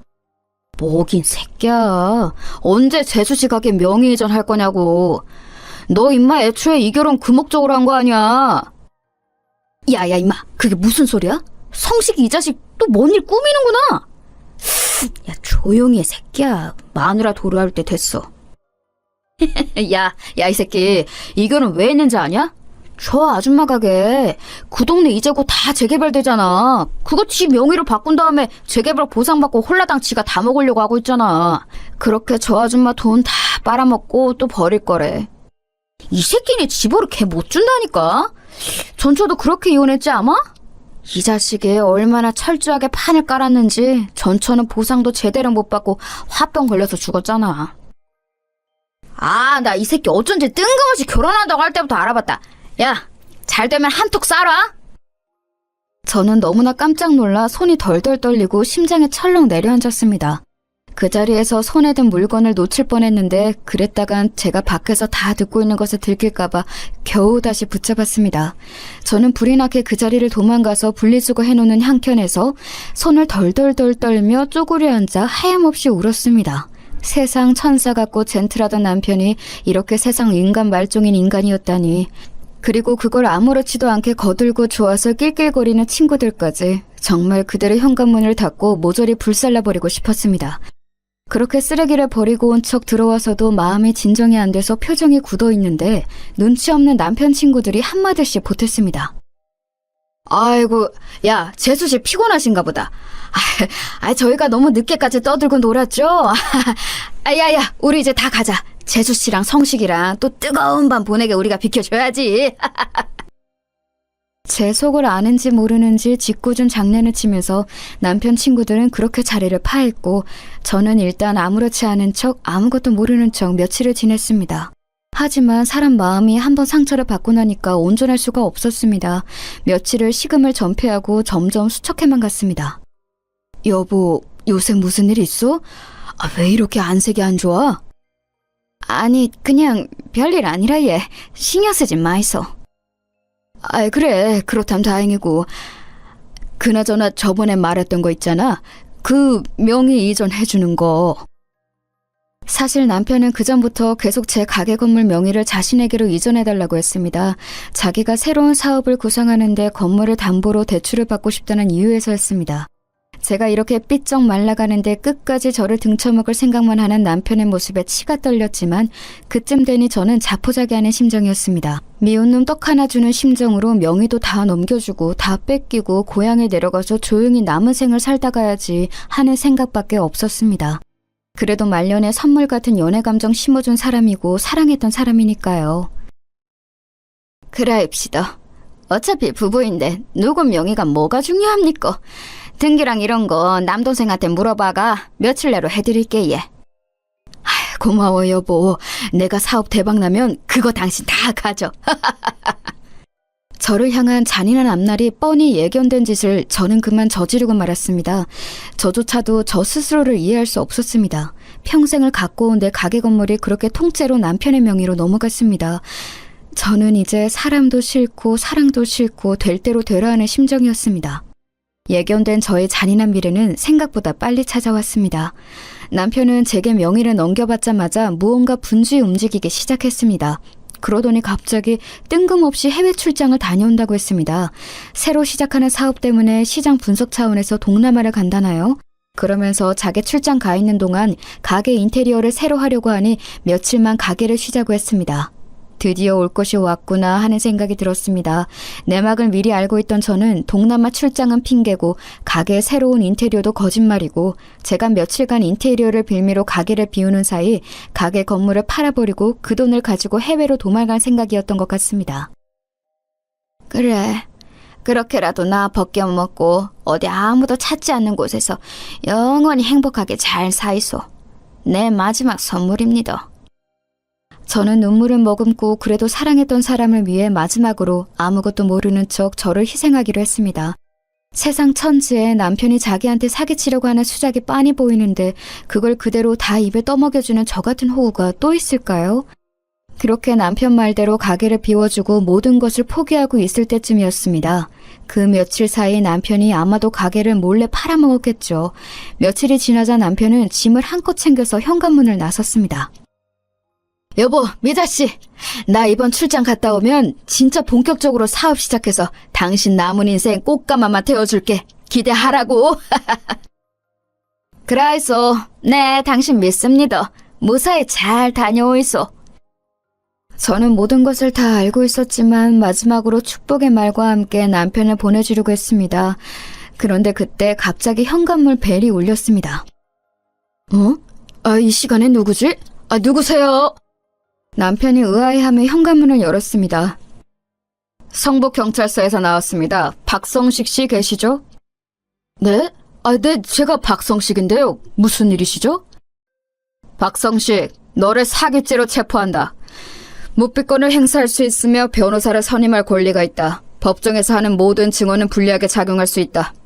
김형사, 얼른 체포해. 네?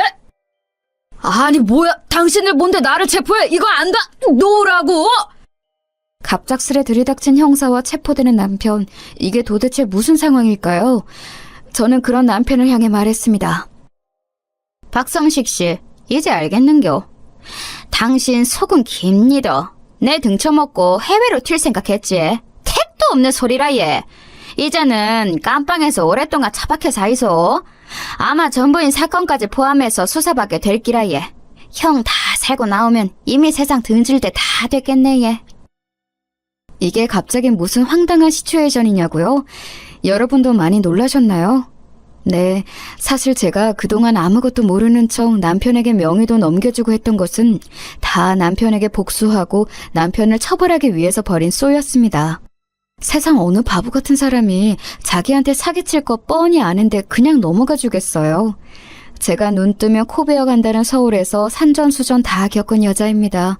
앞서 말한 것처럼 사랑하는 사람을 위해서 내 모든 거 다 내어준다? 그런 거 없습니다. 못된 짓을 한 놈들은 처벌을 받아야지요. 아직도 무슨 내막인지 잘 모르시는 분들을 위해서 자세하게 설명을 드리겠습니다. 그날 집들이 자리에서 남편의 사기 계획을 엿들은 저는 그 길로 아들을 찾아가서 상의를 했습니다. 청천벽력 같은 소식에 정말로 정신을 잃을 뻔했지만 그대로 손 놓고 있으면 금방이라도 저와 아들을 평생 서포트해 주었던 소중한 가게를 잃을 것만 같았습니다. 이 모든 자초지종을 들은 아들은 노발대발하면서 당장에 남편을 죽이겠다고 생난리를 쳤습니다. 춘씨가 진정하그래. 지금은 증거도 없고 네가 지금 그렇게 흥분하면 될 일도 안 되기다. 그나저나 엄마 인생은 와 이리 고달프노. 아우 진짜 열받네 얘. 그 말을 어찌 죽이삐까요. 나 진짜. 다 이 엄마가 부덕한 탓인기라 누굴 탓하겠노. 그러지 마이소. 그게 왜 엄마 탓인겨. 그 자식이 쓰레기인기지. 아직 명의 뭐 이런 거 다 엄마한테 그대로 있지? 뭐 안 그래도 갑자기 전번에 가게 건물 등기를 자기 걸로 하나만에 물어보길래 뭔 얘기하는지 잘 몰라서 나중에 차차 얘기합시다 하고 넘어갔다 않카나. 돌아보니 그게 그 얘기였던 기라. 그랬습니다. 그때 당시는 잘 인지하지 못했었는데 돌이켜 생각해보니 처음 만날 때부터 지금까지 남편은 슬금슬금 제 재산이나 가게 건물에 대해서 한 번씩 물어봤었습니다. 가게는 월세인지 자가인지 가게 건물은 누구 건지 그 동네 주소가 이게 맞는지 아들 교통사고 크게 난 뒤로 건강 상태는 괜찮은지 등등 말입니다. 지금 생각하면 질문 하나하나가 다 수상쩍게 짝이 없는 질문이었는데 그때는 콩깍지가 씌워서 그런지 다 저에게 관심이 있어서 이것저것 구체적으로 물어본다고 생각을 했습니다. 급기야는 앞선 말씀드린 것처럼 자기가 새로운 사업차 대출을 받아야 하는데 그러기 위해서 가게 건물 명의를 자기 것으로 해줄 수 없겠느냐는 등 수상한 소리를 했었는데 그때까지도 저는 그런 내막을 전혀 눈치채지 못하고 있었던 것입니다. 작정하고 제 가게 건물을 홀라당 꿀꺽하려고 밑작업을 시도하였던 거였습니다. 정말 하늘이 도왔다고 생각합니다. 이런 사기꾼에게 전 재산 다 뺏길 뻔한 걸 하늘에 있는 남편이 도와준 것 같습니다. 아이고 춘식아, 인제 웃자면 좋노. 지금 와서 갑자기 내가 이혼하자 해도 명분도 없고 증거도 없다 아이가. 아들은 큰 고심을 하는 것 같더니 조심스레 얘기를 꺼냈습니다. 엄마, 내 얘기 잘 들어요. 이왕 이렇게 된 거 우리가 역으로 쳐 뺍시다. 그게 무슨 말이고? 함정을 파서 그 자식을 나락으로 보내삐는 깁니다. 반대로 우리가 빨아먹고 복수하는 기라 예. 자세히 말해보그래. 아들의 말은 이랬습니다. 어차피 남편의 목된 속내를 알게 된 거 아무것도 모르는 척 맞춰주면서 증거를 수집해서 정식으로 사기죄로 형사고발을 하자는 것이었습니다. 등기 명의 이전 서류 등 필요한 자료는 가짜로 만들어서 일단 남편을 안심시키자고 했습니다. 부동산을 하는 남동생이 있으니 그런 자료 만드는 것은 일도 아니었습니다. 그리고 가능하면 남편의 전처, 그 억울하게 재산을 뺏기고 세상을 등졌다는 그 전처의 자료까지 다 구해서 고발 내용에 포함시키자고 했습니다. 만약에 전처에게 사기친 내용 또한 부동산 관련 사기라면 다른 사기죄보다 증거가 꽤 오래 남아있을 것이라는 게 남동생의 조언이었습니다. 저는 그날로 아들과 남동생과 함께 남편을 나락으로 보낼 결심을 하고 은밀하게 움직이기 시작했습니다. 제 식당에 오랜 단골 손님 중에 흥신소를 운영하는 손님이 계셨는데 이분에게 의뢰해 지금은 의절했다는 남편의 딸을 수소문해서 찾아냈습니다. 남편이 저한테는 자기 딸이 남편 딸은 미국에 이민 가서 산다고 해서 흥신소 사장님이 미국까지 왔다 갔다 했는데 알고 보니 새빨간 거짓말이었고 자기 엄마 그렇게 만든 아버지 다시는 보고 싶지 않다고 의절하고 사는 것이었습니다. 그 딸의 증언이라도 확보하면 일은 더 순조로워지겠다 싶어서 이런 방법까지 동원했습니다. 이렇게 연락이 닿은 남편의 딸은 드디어 정의를 실천할 때가 왔다면서 저희에게 적극적으로 협조했습니다. 불쌍하게 세상을 등진 엄마를 위해서는 뭐든지 돕겠다고 하였습니다. 그때 당시는 어렸고 잘 몰라서 자신의 엄마에게 사기를 치고 또 그것으로 인해 엄마가 화병을 얻기까지의 명백한 증거는 부족한 상황이지만 당시 기억나는 건 뭐든지 다 말하겠다고 했습니다. 그렇게 기억해낸 어릴 적 주소의 부동산 등기를 떼어보니 확실히 명의 이전 상황이 수상쩍은 것이 많았습니다. 저를 등쳐먹으려고 했던 수법과 비슷해 보였습니다. 남편 전처의 사망 직전 병원 입원 기록까지도 면밀하게 조사했습니다. 사기죄의 시효가 10년이기에 지금 명확한 증거를 찾는다고 해도 공소시효가 만료되어서 이것으로 처벌을 할 수는 없겠지만 제가 연루된 사건에서의 증거를 명확히 잡으면 전처에게 벌였던 사기 행각도 정상 참작이 될 것이라는 생각에서였습니다.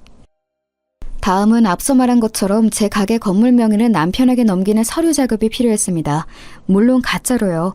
남편이 제 가게 건물을 자신의 명의로 취득하자마자 몰래 팔고 잠적하려는 미끼를 물게 하려면 실제로 남편에게 명의 이전을 하는 행위를 보여줘야 하는데 그러자면 진짜 명의 이전을 해주는 것 같은 감쪽 같은 서류가 필요했거든요. 진짜로 명의를 이전하는 것은 너무 위험하니까요. 이 과정이 정말 영화나 다를 바 없었습니다. 자칫 잘못하면 사문서 위조 같은 심각한 중죄를 저지르게 될 수도 있고 무엇보다 경찰들도 함정 수사는 원칙적으로 금하고 있다고 들었거든요. 그런데 민간인인 저희가 이런 일을 꾸미는 것이 오히려 남편 쪽에서 역으로 사기를 쳤다며 반격을 가할 수도 있는 상황이었으니까요. 이 모든 과정에서 실수를 범하지 않기 위해 정말 철저하게 하나씩 이 일을 처리해 나갔습니다. 그렇게 남동생의 도움을 받아 잘 준비된 서류를 제가 순순히 넘겨주자 남편을 기다렸다는 듯이 그 가짜 등기를 가지고 제 가게 건물을 매각할 다음 단계를 밟아나갔습니다. 그 타이밍에 저는 흥신소 사장님의 도움을 받아 사람 한 명을 더 섭외하여 남편에게 접근하게 했습니다. 이 사람의 임무는 시세보다 더 높은 가격으로 제 가게를 사겠다고 남편을 혹하게 하는 것이었습니다. 안 그래도 제 가게를 못 팔아서 안달인데 시세보다 더 높게 그것도 바로 잔금을 치러서 사겠다고 했더니 남편은 그 미끼를 덥석 물었습니다. 마음이 급했던 남편은 출국하는 날 매각 대금을 받기로 하고서 그렇게 공항으로 향하려고 했던 것입니다. 공항에서 자신이 예상했던 매각 대금이 입금되는 것을 확인하고서는 바로 한국을 뜨려고 했겠지요. 저는 이 모든 과정에서의 통화 내용 녹취록, 문자 기록, 등기 열람 기록 등 남편이 명백한 범행의 의도를 가지고 있다는 것을 확실하게 입증해주는 모든 증거를 수집해 두었습니다. 이렇게까지 한 이유는 앞서 말씀드린 것처럼 원칙적으로 이러한 일종의 함정 수사는 불법이기 때문입니다. 그러나 범죄자가 분명하게 범죄의 의도를 가지고 있는 상태가 입증이 된 이후의 함정 수사는 인정될 여지가 있다고 합니다. 이런 일에 산전수전 다 겪은 흥신소 사장님의 조언이 큰 도움이 되었습니다. 이처럼 남편의 범행 의도를 입증할 만한 모든 자료를 확보한 뒤 정식으로 경찰에 신고를 했습니다. 형사 아저씨는 너무나 완벽하게 세팅을 해놓은 저를 보면서 혀를 내둘렀습니다. 사모님, 정말 놀랐습니다. 경찰도 이 정도까지 하면 상 줘야 돼요. 사실 함정 수사의 부분이 조금 걸리긴 했는데 그 부분에서의 남편분의 범행 의도까지 명확하게 입증해 놓으셨습니다. 아닙니다, 형사 선생님.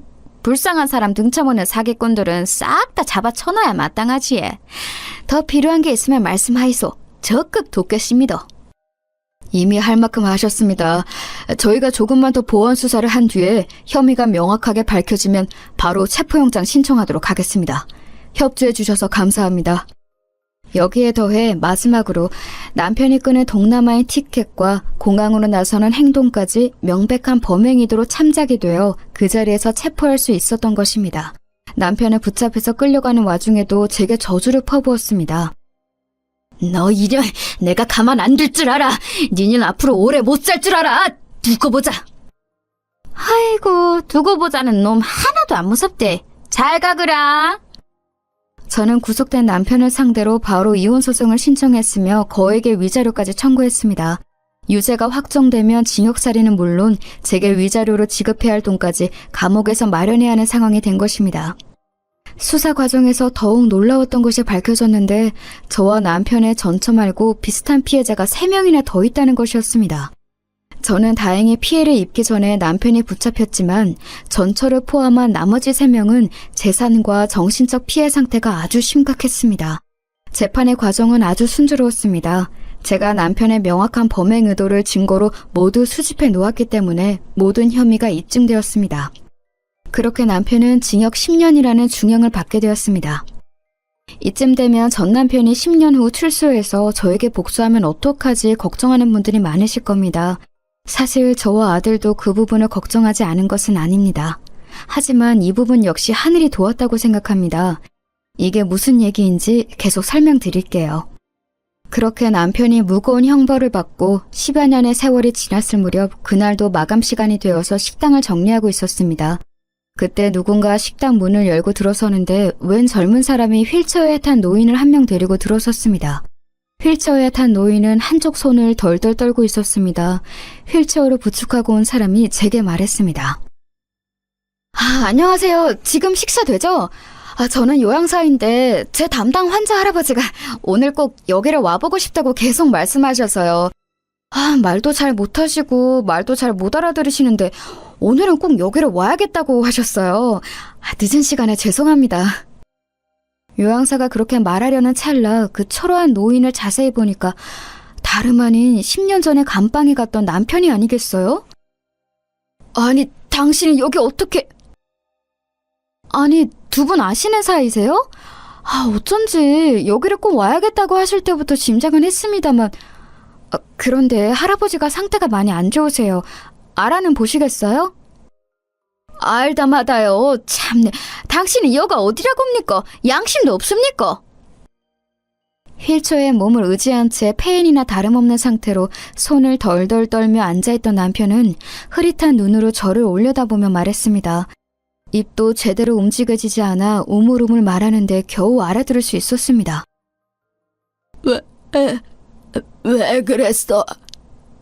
왜? 남편은 제대로 가누지도 못하는 몸과 입을 어떻게든 비비꼬며 저를 원망하는 눈빛으로 말했습니다. 요양사 선생님, 그만 돌아가 주이소. 이 사람 저희한테 참말로 몹쓸 짓한 사람입니다. 아직도 자기 잘못 뉘우치지 못하고 여 와서 이러는 거 보니끼니 역시 사람은 안 변하나 봅니다. 네. 저기 어머님, 잠시 이쪽으로. 요양사 아저씨는 잠시 남편을 한쪽에 두고 저를 한쪽 구석으로 데리고 가서 남편이 안 들리게 얘기했습니다. 사실 할아버지가 건강 상태가 많이 안 좋으세요. 그동안 중풍으로 여러 번 쓰러지셨는데 이제 한계입니다. 마지막 가시는 길에 가보고 싶은 곳 다 보여드리려고 오늘 여기도 온 건데 무슨 사정이 있나 보네요. 이제 거의 마지막이니까 웬만하면 좋게 넘어가세요. 요양사로부터 들은 얘기는 이랬습니다. 남편은 형이 확정되자마자 옥중에서 화병으로 쓰러졌다고 합니다. 자신의 잘못은 인정하지 않고 억울하다면서 몇 날 며칠을 씩씩댔는데 그러다가 뇌졸중으로 쓰러진 것이지요. 그렇게 옥살이를 하는 도중 몇 번을 더 쓰러졌다고 합니다. 남편은 질병을 사유로 가석방을 여러 번 신청을 했다가 계속 기각되었는데 거의 형이 만기가 될 때쯤에야 어렵게 받아들여져 출소를 했다고 하네요. 그 뒤로 연고도 없어서 국가에서 지정해주는 요양보호사와 사회복지사를 통해 생을 연명하고 있었던 것입니다. 참말로 사람이 죄짓고는 못 사는 모양이네 얘. 어쩌다 말년에 이래 초라하게 되었습니까? 끝까지 뉘우칠 생각이 없어 보이니까 퍼뜩 데리고 나가뿌소. 왜 그랬어? 왜? 폐인이 된 남편은 계속 왜 그랬냐는 말만 연신 내뱉으며 요양사 아저씨의 손에 이끌려 가게를 나갔습니다. 얼마 지나지 않아 들려온 소식으로 남편은 그렇게 세상을 떠났다고 합니다. 떠나는 그 순간까지도 자신의 죄를 뉘우치지 않았다고 하네요. 이렇게 출소해서 복수하면 어쩌나 했던 모든 염려도 사라지고 남편도 치러야 될 죗값을 모두 다 치르고 떠난 셈입니다. 이쯤 되면 문자 그대로 남편을 완전히 나락으로 보내버린 것이지요. 이 모든 일이 끝난 뒤에야 아들과 저는 한시름을 놓으며 이야기했습니다. 엄마, 마음고생 많으십니다. 편하게 쉬셔야 할 나이에 이게 무슨 난리입니까? 그러게 말이다. 니도 고생 많았다 카이. 참말로 하늘에 계신 네 아버지가 도왔다 않카나. 10년 전에도 평생 일궈놓은 이 가게 송두리째 뺏길 뻔했다 아이가. 인자는 니도 내도 마음 푹 놓고 살지. 엄마, 인자는 가게도 접고 우리랑 같이 사입시다. 엄마 그동안 고생만 하고 살았다 아닙니까? 아이다, 엄마는 괜찮다. 네 할머니 할배 때부터 계속 하던 장사 아이가. 이 가게라도 없으면 매미 허전해서 우에 살겠노? 우리 손주 민준이 장계 갈 때까지는 내 가게 계속 갈란다. 아이고 참 엄마는 처음에는 내 대학 갈 때까지만 한다 하더만 그 다음에는 내 장계 간다 갈 때까지만 한다 하고 인자는 민준이 장계 갈 때까지 한다 하는겨. 아들은 제가 큰일을 겪은 후에 이제 그만 쉬고 말년을 편하게 보냈으면 하는 생각에 볼멘 소리를 했지만 그래도 쉬는 날에는 한 번씩 가게를 도와주고 하는 걸 보니 제가 계속 가게에 나와서 일을 해주는 것을 응원해주는 눈치입니다. 네, 저는 이렇게 인생 말년에 사기 결혼과 다를 바 없는 큰일을 치렀지만 그래도 제가 인생을 헛살지는 않았는지 제 곁에는 사랑하는 아들과 며느리 그리고 손주까지 있습니다. 게다가 요즘에는 또 새로운 사람을 만나고 있습니다. 그렇게 당하고도 또 누군가를 만나고 싶냐고요? 이번에는 조금 다릅니다. 우리 아들이 학창시절부터 존경하던 교수님이 한 분 계신데 공부만 하느라 평생을 혼자 사셨다고 해요. 이제는 학교에서도 은퇴하시고 편안하게 여생을 보내고 계신데 그런 교수님과 저를 아들이 이어주었답니다. 처음에는 극구 사양하였습니다. 제가 겪은 두 번째 남편과의 사건은 살면서 다시는 겪고 싶지 않을 트라우마였는데 그러고서 다시 누군가를 만난다는 것은 쉽지 않은 결정이었거든요. 하지만 아들의 끈질긴 설득 끝에 그래, 차 한 잔이라도 마시고 오자 하는 생각에 만남에 응했고 우려하고 염려했던 것보다 교수님과 너무 잘 맞아서 그 뒤로는 둘도 없는 인생의 동반자가 되었습니다. 다른 무엇보다 믿음직한 아들의 소개로 주선된 만남이었기에 신뢰가 간 것도 있었지요. 사실 정말 이제 다시는 연애 같은 거, 사랑 같은 거 안 하려고 했습니다. 이미 문자 그대로 할매가 다 되었고 처음 남편 먼저 떠나보내고 두 번째 결혼 또한 큰 사기를 당할 뻔했으니 이번 생에서 제게 배우자 운은 별로 없는 것 같다는 생각만 들었거든요. 그저 손주 한 살 한 살 크는 거 보면서 하루하루 감사하게 살고 싶다는 생각뿐이었는데 이렇게 새로운 좋은 인연을 또 만나게 되니 정말 세상은 오래 살고 볼 일입니다. 정말 어느 것 하나 순탄한 것 없는 고달픈 인생이었지만 돌이켜보면 감사할 것들이 많이 있네요. 어쩌다 보니 제가 살아온 지난한 인생사를 다 털어놓게 되었습니다. 여러분은 어떻게 들으셨는지요? 한편으로 생각해보면 저처럼 기구한 인생도 없을 거예요. 어린 나이에 아버지가 병으로 쓰러져 가족의 생계를 책임져야 했고 첫 남편을 그렇게 비명에 떠나보내고 아들도 교통사고 후유증으로 오랜 시간을 고통받았고 말년에 좋은 사람 만나서 행복한 재혼 생활을 하나 싶었더니 둘도 없는 인간 말종 쓰레기였으니까요. 현재까지 제가 정신 멀쩡하게 붙들고 사는 게 신기할 정도입니다. 그런데 참 인생이란 게 그래도 꾸역꾸역 살다 보면 사라지더라고요. 그리고 그 고달픈 인생사 가운데에서도 꼭 저를 도와주는 좋은 사람들이 언제나 있습니다. 희망을 버리지 않고 하루하루 열심히 살아가다 보면 반드시 좋은 일은 생기는 것 같아요. 이 사연 들으시는 모든 분들도 희망을 잃지 마시고 각자의 자리에서 항상 행복하시길 바랍니다. 제 사연은 이만 여기서 마칠게요.